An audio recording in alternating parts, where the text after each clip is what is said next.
때가 있더라고요. 그래서 주변에 아는 사람들한테 추천을 다 해줬어요. 근데 친구들이 결제할 때마다 10만 원씩 받았거든요. 그래서 한 지금까지 받은 게 200만 원 가까이 되는 것 같아요. 자, 이제 법정 해제권을 좀 볼까요? 270페이지 법정 해제권. 270페이지 법정 해제권 찾았어요? 자, 본문 내용은 제가 읽겠습니다. 채무자의 채무 불이행이 있는 경우 발생되는 해제권을 말한다. 그러니까 채무 불이행 밑줄 하시고.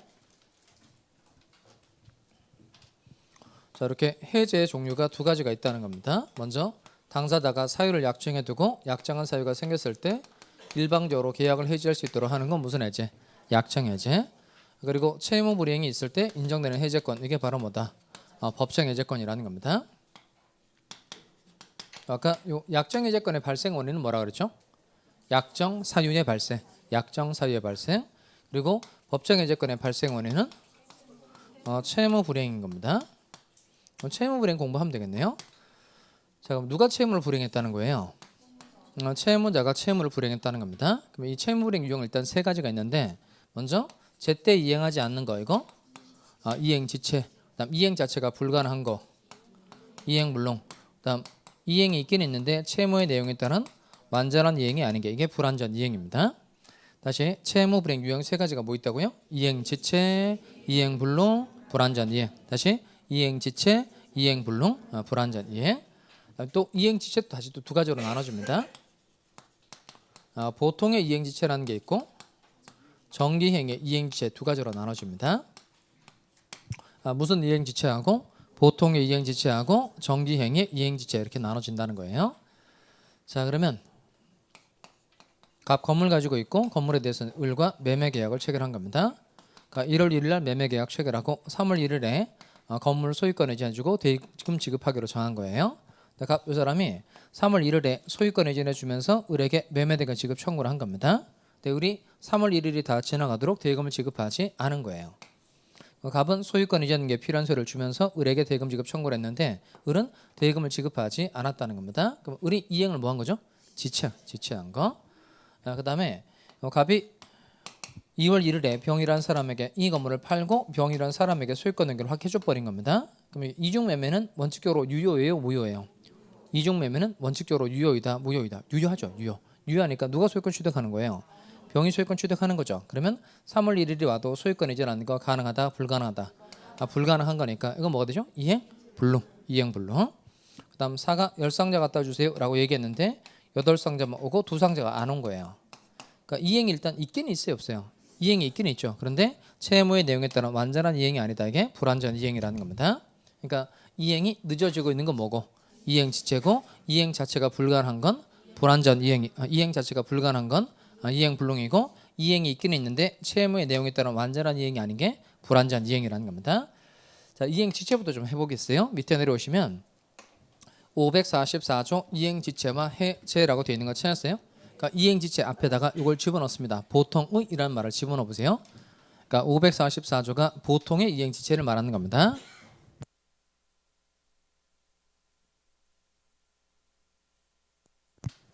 자, 그럼 조문을 읽어보도록 하겠어요. 544조 당사자 일방이 그 채무를 이행하지 아니한 때에는 읽어보겠습니다. 시작.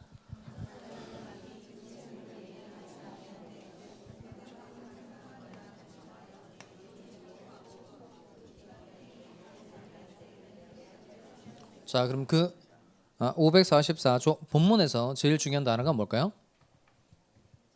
544조 본문에서 제일 중요한 단어, 최고로 중요한 단어는 뭐예요? 최고. 제일 중요한 단어가 최고예요. 최고. 아까 설명했듯이 소유권 이전 하고 대금 지급 청구했는데 3월 1일이 다 가도록 을이 돈을 주고 있지 않다. 이게 보통의 이행 지체를 말하는 겁니다.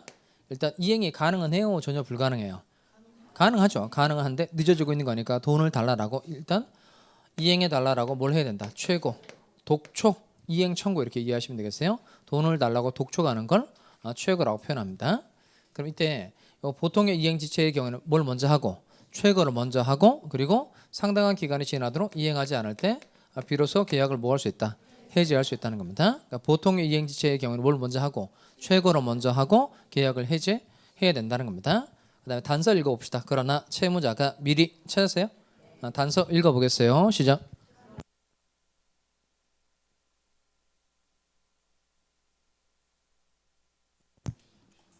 뭐가 중요한 단어예요? 미리죠. 미리. 그러니까 채무자가 미리 이행하지 않겠다는 의사를 표시했다는 겁니다. 이때는 뭐 없이 최고 없이 곧바로 계약 해지할 수 있다는 거예요. 그러니까 원칙은 뭘 하고 해지하는 게 원칙이에요? 최고를 먼저 하고 계약을 해지하는 게 원칙인데 채무자 쪽에서 미리 이행하지 않겠다고 말한 거니까 이행해 달라고 최고를 할 필요가 있다 없다? 없죠. 그러니까 뭐 없이 최고 없이 계약 해지할 수 있다는 겁니다. 그리고 오른쪽에 정기행위와 해제라고 되어 있는 거 찾았어요? 545조 조문인데요. 계약의 성질 또는 당사자의 의사표시에 의하여 같이 또 읽어보겠습니다. 시작.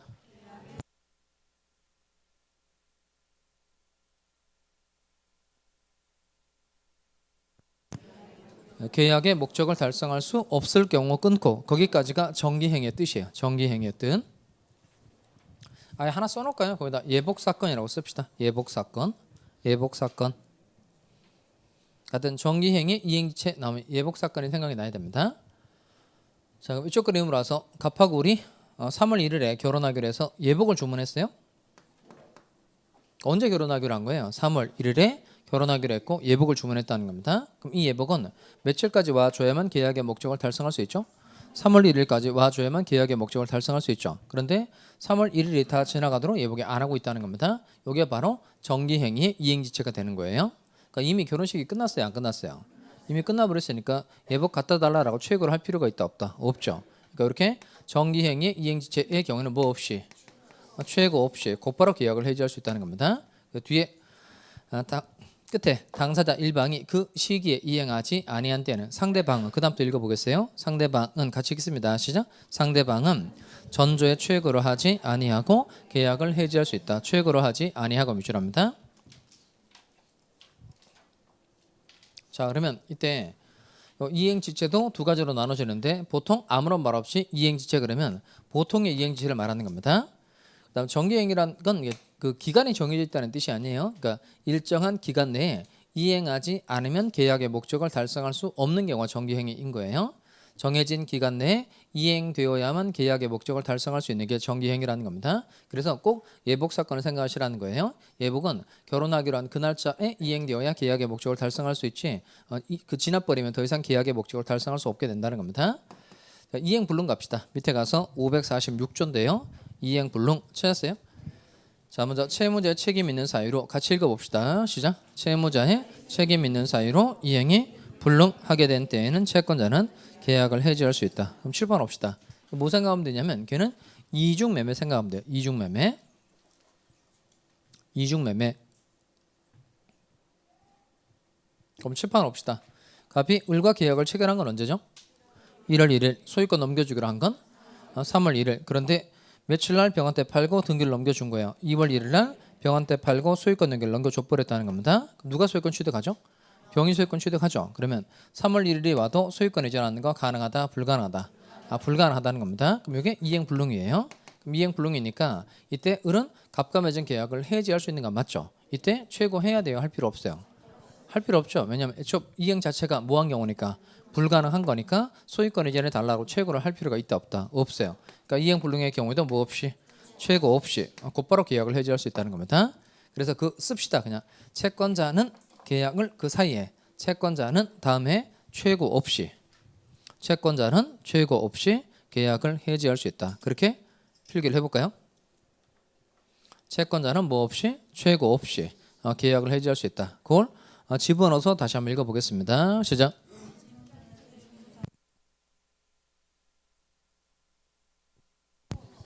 자, 채무자의 책임 있는 사유로 이행이 불능하게 된 때 채권자는 뭐 없이 최고 없이 곧바로 계약을 해지할 수 있다는 겁니다.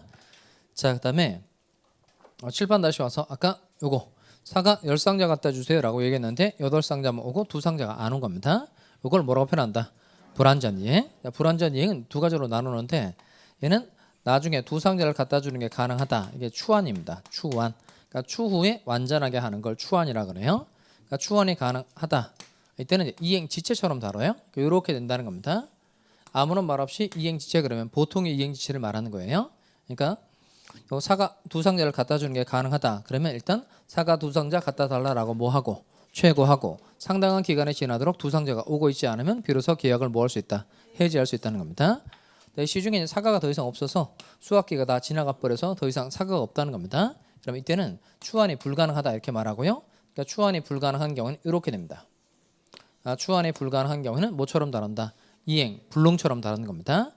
다시 추환이 불가능하다. 이때는 뭐처럼 다룬다? 이행, 불능처럼. 이때는 뭐 없이, 최고 없이 곧바로 계약을 해지할 수 있다는 거예요. 자, 다시 채무자의 채무불이행 유형 세 가지가 뭐라고요? 다시 채무자의 채무불이행 유형 세 가지가 이행지체, 이행불능, 불완전이행. 자, 그러면 이때 요 채무불이행이 되려면 채무를 이행하지 않은 것에 대해서 채무자의 고의과실이 있어야 돼요? 없어야 돼요? 그러니까 채무불이행이 되기 위해서는 채무를 이행하지 않은 것에 대해서 채무자에게 고의나 과실이 있어야 한다? 없어도 된다? 있어야 돼요? 없어도 돼요? 하여튼 여기를 왜 자꾸 틀린지 모르겠는데 다른 거가 아마 헷갈려가지고 틀리는 것 같아요. 그 고의과실이 필요 없다는 내용으로 우리가 배운 게 하나 있죠. 고의과실 필요 없는 거 그거? 고의과실 필요 없는 거 물권적 청구권이죠. 물권적 청구권. 물권에 대한 침해 또는 침해 염려만 있으면 되고 침해자의 고의과실은 필요하다 필요 없다 필요 없어요. 근데 물권적 청구권 할 때 그런 거고 지금 우리가 하고 있는 거 뭐 하고 있는 거죠? 채무불이행 하고 있는 거예요. 채무불이행. 그러니까 채무불이행이 되려면 채무를 제대로 이행하지 않은 것에 대해서 채무자에게 고의나 과실이 있어야 한다 없어야 된다 있어야 돼요. 그게 어디 나오냐면 조문에 다 나와요. 자, 아까 여러분 읽어봤던 546조 봐봐요. 546조 보시면 채무자의 책임 있는 사유 없는 사유 있는 이렇게 되죠.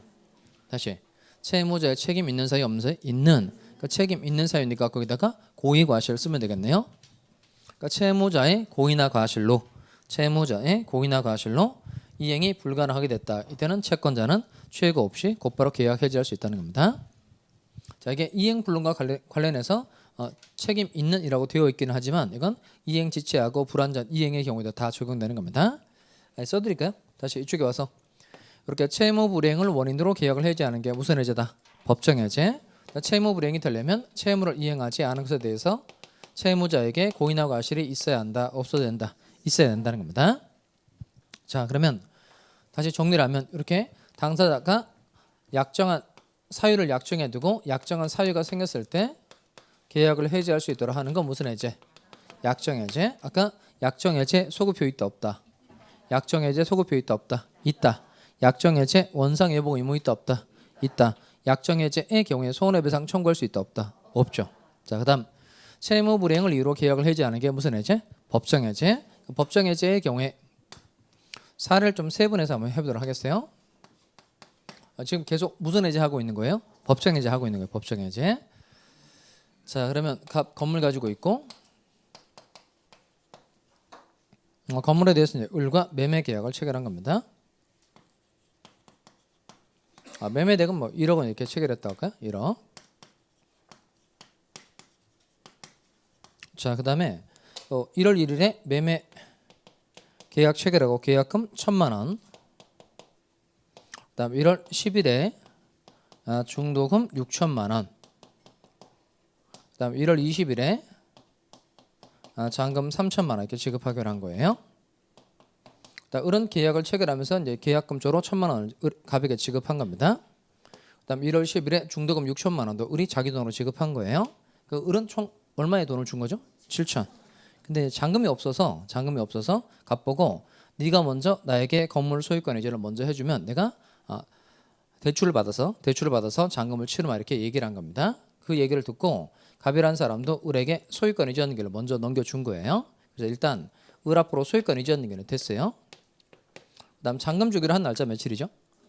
잔금 주기로 한 날짜 1월 20일이죠. 그런데 1월 20일이 다 지나가도록 을이 잔금을 지급하지 않고 있다는 겁니다. 요거예요.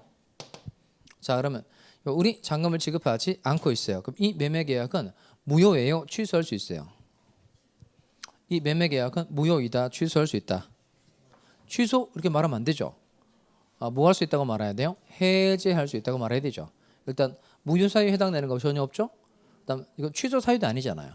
뭐 제한 능력자, 뭐 차고 사기가 뭐 이런 거 없잖아요. 그러니까 이 매매 계약은 무효이다, 취소할 수 있다 이렇게 말하면 안 되고 이 매매 계약은 뭐 할 수 있다, 해지할 수 있다 이렇게 말해줘야 되죠. 지금까지 한 거 복습하는 거예요. 그럼 해제는 뜻이 뭐죠? 해제의 뜻 완전 유효한 계약을 소급적으로 소멸시키는 것. 근데 아까 봤듯이 해제의 종류가 두 가지가 있다는 겁니다. 무슨 해제, 무슨 해제? 약정 해제하고 법정 해제. 이거 약정 해제예요, 법정 해제예요? 법정 해제죠. 법정 해제. 왜 법정 해제죠? 잔금 지급하지 않은 거니까 이렇게 채무 불이행을 원인으로 계약을 해지하는 거니까 무슨 해제? 법정 해제. 그러면 아까 법정 해제권의 발생 원인은 뭐라 그랬죠? 채무 불이행이고 이게 이행지체, 이행불능, 불완전 이행 세 가지 중 어디에 해당되는지를 좀 잘 판단해 두셔야 됩니다. 총 매매 대금 얼마예요?